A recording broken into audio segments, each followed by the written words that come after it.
मैं आली जनाब अल्ताफ अहमद साहब रुकन जामिया हाजा से दरख्वास्त करता हूं कि वो आएँ और अपने तासुरात पेश करें। सदर मोहतरम, हाजिरीन मजलिस, डाइस पे बैठे हुए हम सब के मोहतरम आइस बाबरकत इजलास के मेहमान हजरत मौलाना मुफ्ती अनवर अली साहब, इस कोपागंज नगर पंचायत के चेयरमैन प्रतिनिधि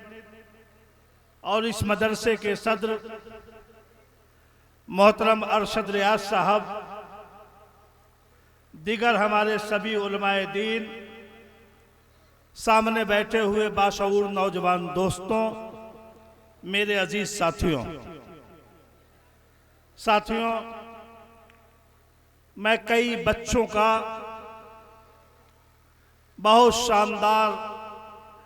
जो अंजुमन की तरफ से आपके बीच, हमारे बीच जो हालात हाजरे पर उनका तबसरा हो रहा था, मैं बड़ी दिलजमई के साथ उनको सुन रहा था। बैठे बैठे मेरे मन में एक सवाल आया कि ये मदरसे के तालिब इल्म अधिक हैं और उनके कुछ जिम्मेदारान भी यहाँ मौजूद हैं। अगर हम मदरसे का इतिहास, अपनी कौम का इतिहास, मुल्क की आज़ादी में उलमाओ दीन का इतिहास,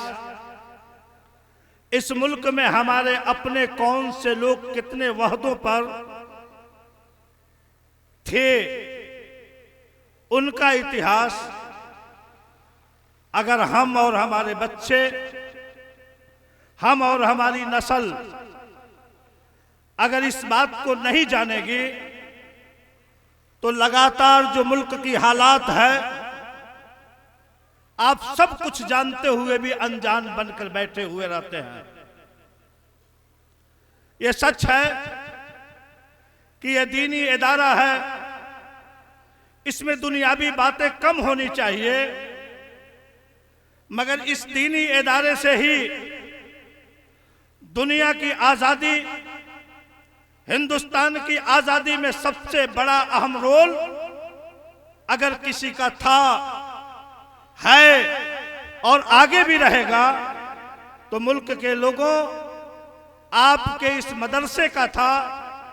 आलिम दीन का था। आलिम दीन ने इस मुल्क की आज़ादी में जिस तरह अगली कतारों में खड़े होकर इस मुल्क की आज़ादी के लिए उन्होंने जद्दोजहद किया, संघर्ष किया, अपनी कुर्बानी को दिया, अगर हम और आप नहीं जानेंगे तो हम मदरसे में आकर बैठकर पढ़कर दीन की बात तो जान लेंगे, मगर दीन को फैलाने के लिए कम से कम दुनियावी भी चीजें की आवश्यकता है, जिस बात को हमको और आपको जानना पड़ेगा। अगर यह बात हम नहीं जान सकते हैं तो यकीन मानो इस मुल्क में कहीं ना कहीं अधूरापन दिखाई दे रहा है। अभी मैंने जो सवाल पूछा या मेरे कहने से पूछा गया, बताओ मुल्क के नौनिहाल नौजवान बच्चों, अगर आप अपने इस मुल्क के अपने राष्ट्रपति को नहीं जान सकते कि कल कौन था, बीच में कौन था और उसके बीच में कौन था, और उनके अगर बात, उनके नाम को आप नहीं जान सकते हो, तो कल मैं आपसे अगर यह बात पूछूं कि इस इमदादुल उलूम की बुनियाद किसने रखी थी, तो आप अगर नहीं जानोगे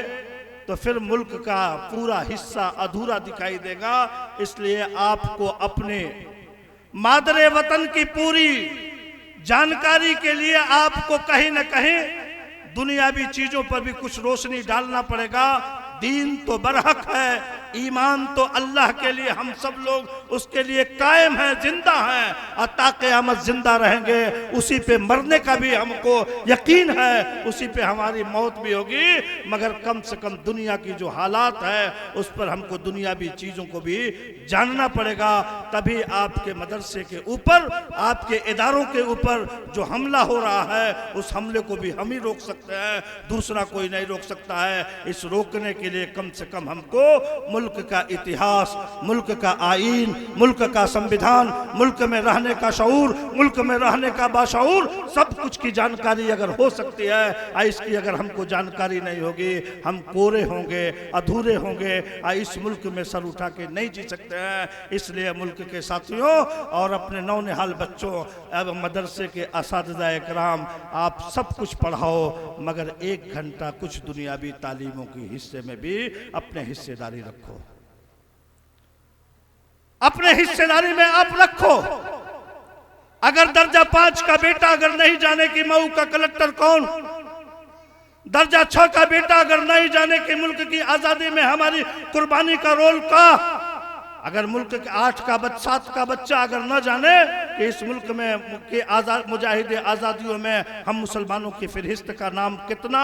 हम तो जाते हैं कभी मदरसों में तो मुफ्ती साहब माफ़ करेंगे मुझको,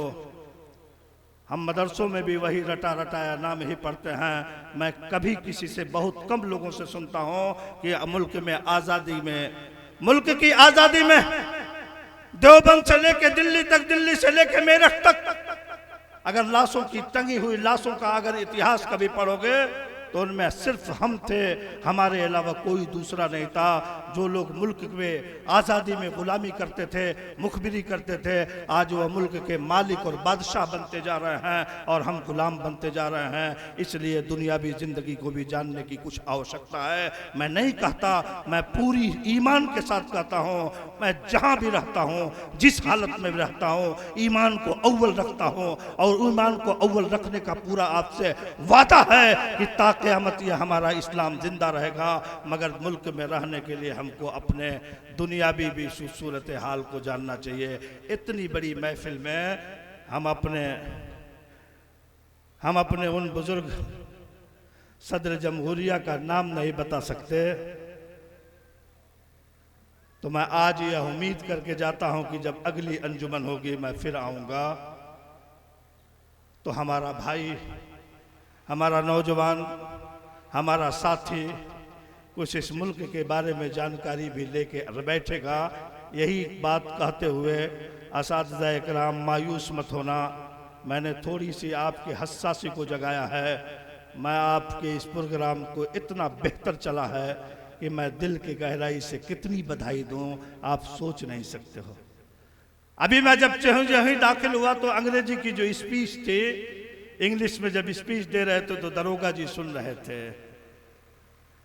उस दरोगा ने तसव्वुर लेके चला होगा कि इस मदरसे में भी अंग्रेजी के इतने कलेजा गदगद हो गया। आपके बच्चों का जो इंतज़ाम है वह भी बेपनाह शानदार है और जो आपने तरबियत दिया वह भी बहुत शानदार है। और मैं यही उम्मीद करके आप सबको एक बार मुबारकबाद देता हूं कि आगे भी हम इससे भी शानदार तैयारी करके बैठेंगे। बहुत बहुत शुक्रिया। माशाअल्लाह।